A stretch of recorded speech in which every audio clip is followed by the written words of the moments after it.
శాపం, ప్రతి బలహీనత, ప్రతి వ్యాధి, ప్రతి విధమైన శోధన, ప్రతి విధమైనటువంటి వేదన నీ నుండి విడిచిపోవడానికి దేవుని యొక్క వాక్యం దోహదపడుతుంది. హల్లెలూయా.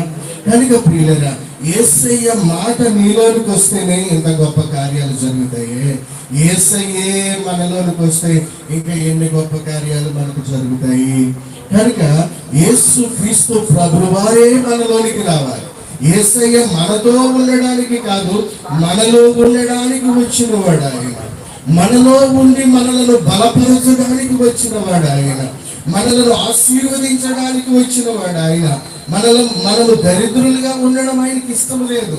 మనము పాడైపోయిన వారిగా ఉండడం ఆయనకి ఇష్టం లేదు. ఎందుకు పైకి రాని వారిగా ఉండడం ఆయనకి ఇష్టం లేదు. మనము ఉన్నతమైన స్థితిలో ఉండాలని దేవుడు కోరుకుంటున్నాడు. కానీ మనమేం ఆలోచన చేస్తున్నామో తెలుసా?